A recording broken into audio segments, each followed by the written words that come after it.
ഋഗ്വേദം ആദ്യമായി മലയാളത്തിൽ തർജ്ജമ ചെയ്ത മഹാകവി ആരാണ്?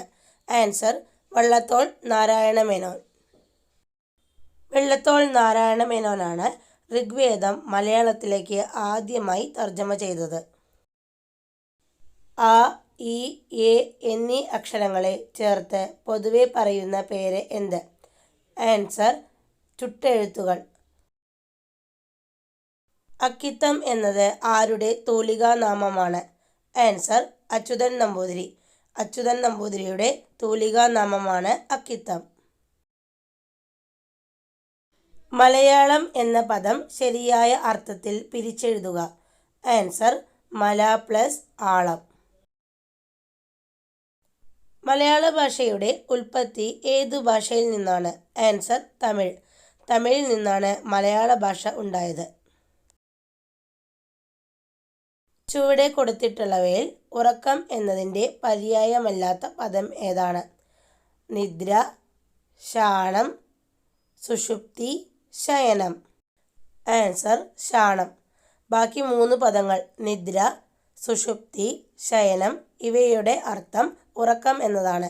എന്നാൽ ശാണം എന്നതിൻ്റെ അർത്ഥം ഒരു അളവ്. ഇതോടൊപ്പം തന്നെ ശയനം എന്ന പദത്തിൻ്റെ അർത്ഥം ഭൂമി എന്നുകൂടി ഓർക്കുക. ഇന്ത്യയിൽ സാഹിത്യ മേഖലയിൽ നൽകപ്പെടുന്ന ഏറ്റവും വലിയ ബഹുമതി ഏതാണ്? ആൻസർ ജ്ഞാനപീഠം. ജ്ഞാനപീഠമാണ് ഇന്ത്യയിൽ സാഹിത്യ മേഖലയിൽ നൽകപ്പെടുന്ന ഏറ്റവും വലിയ ബഹുമതി. ലോക പുസ്തക ദിനം എന്നാണ്? Answer April 23. ഏപ്രിൽ 23-നാണ് ലോക പുസ്തക ദിനം. വായനാ ദിനം എന്നാണ്? Answer June 19. ജൂൺ 19-നാണ് വായനാ ദിനം. ജൂൺ 19 മുതൽ 25 വരെയുള്ള ഒരാഴ്ച വായനാ വാരമായും ആചരിക്കുന്നു. ആരുടെ ചരമദിനമാണ് വായനാ ദിനമായി ആചരിക്കുന്നത്? ആൻസർ PN പണിക്കരുടെ. കേരളത്തിലെ ഗ്രന്ഥശാല പ്രസ്ഥാനത്തിൻ്റെ ഉപജ്ഞാതാവും പ്രചാരകനുമായ PN പണിക്കരുടെ ചരമദിനമാണ് നാം വായനാ ദിനമായി ആചരിക്കുന്നത്. ഒരു ദേശത്തിൻ്റെ കഥ എന്ന കൃതി എഴുതിയ സാഹിത്യകാരൻ ആരാണ്? Answer SK Pottekkatt. SK പൊറ്റേക്കാടാണ് ഒരു ദേശത്തിൻ്റെ കഥ എന്ന കൃതി എഴുതിയത്. പ്രഭ എന്ന തൂലികാനാമം സ്വീകരിച്ച് ആദ്യകാലത്ത് കൃതികൾ രചിച്ച സാഹിത്യകാരൻ ആരാണ്? ആൻസർ വൈക്കം മുഹമ്മദ് ബഷീർ. മലയാളത്തിലെ ആദ്യത്തെ ചെറുകഥ ഏതാണ്? ആൻസർ വാസനാവികൃതി. വാസനാവികൃതിയാണ് മലയാളത്തിലെ ആദ്യത്തെ ചെറുകഥ.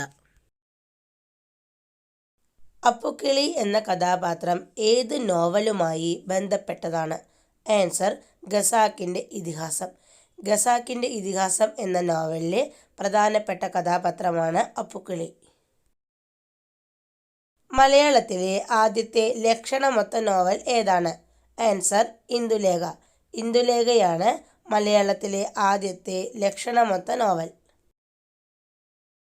കവി, കവയത്രി, ലേഖകൻ, ലേഖിക ഇതുപോലെ ഭിക്ഷു എന്ന പദത്തിൻ്റെ എതിർലിംഗം എന്ത്? ആൻസർ ഭിക്ഷുകി. ഭിക്ഷുകി എന്നതാണ് ഭിക്ഷു എന്ന പദത്തിൻ്റെ എതിർലിംഗം. ആധുനിക കവിത്രയങ്ങൾ ആരൊക്കെയാണ്? ആൻസർ ആശാൻ, ഉള്ളൂർ, വള്ളത്തോൾ. അരങ്ങു കാണാത്ത നടൻ എന്നത് ആരുടെ ആത്മകഥയാണ്? ആൻസർ തിക്കോടിയൻ. തിക്കോടിയൻ്റെ ആത്മകഥയാണ് അരങ്ങു കാണാത്ത നടൻ എന്നത്. തിക്കോടിയൻ എന്ന എഴുത്തുകാരൻ്റെ യഥാർത്ഥ നാമം എന്താണ്? Answer P. Kunhanandan Nair. P. Kunhanandan നായരാണ് തിക്കോടിയൻ എന്ന പേരിൽ അറിയപ്പെടുന്നത്. ശക്തിയുടെ കവി എന്നറിയപ്പെടുന്ന എഴുത്തുകാരൻ ആരാണ്? ആൻസർ ഇടശ്ശേരി ഗോവിന്ദൻ നായർ. ഇടശ്ശേരി ഗോവിന്ദൻ നായരെയാണ് ശക്തിയുടെ കവി എന്നറിയപ്പെടുന്നത്. കാവാലം എന്ന പേരിൽ അറിയപ്പെടുന്ന എഴുത്തുകാരൻ ആരാണ്? ആൻസർ നാരായണ പണിക്കർ. നാരായണ പണിക്കരെയാണ് കാവാലം എന്ന പേരിൽ അറിയപ്പെടുന്നത്.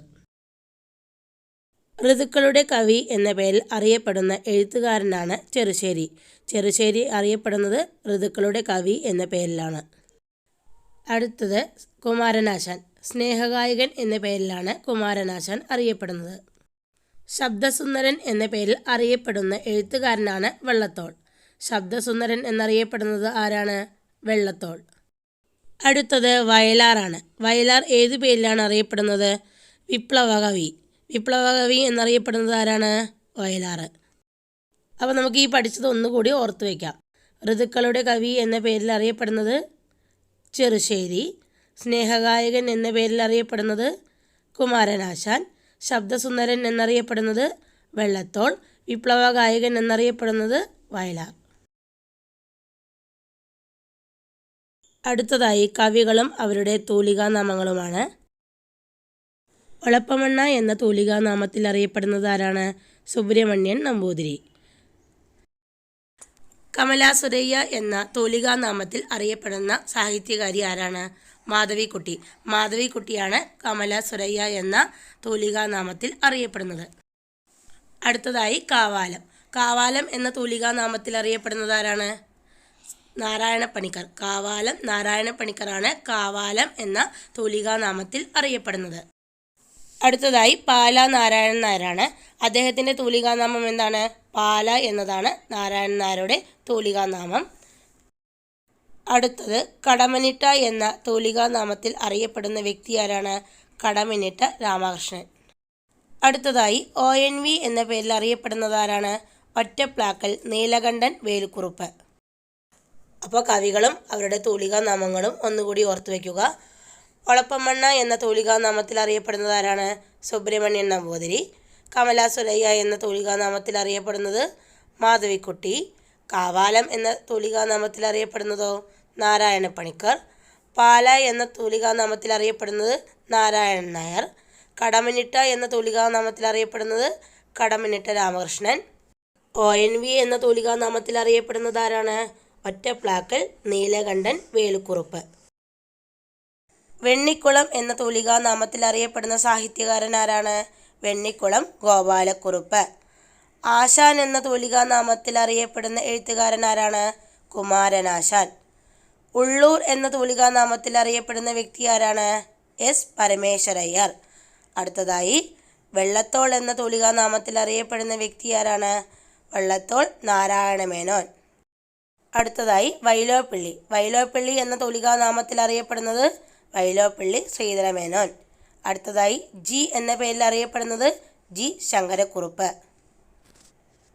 ഒന്നുകൂടി ഓർത്തു വയ്ക്കുക. വെണ്ണിക്കുളം എന്ന തൂലികാനാമത്തിൽ അറിയപ്പെടുന്നത് വെണ്ണിക്കുളം ഗോപാലക്കുറുപ്പ്.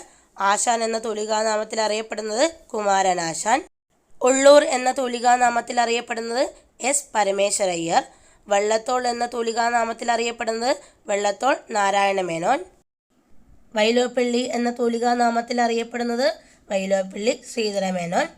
G എന്ന തൂലികാനാമത്തിൽ അറിയപ്പെടുന്നത് G ശങ്കരക്കുറുപ്പ്.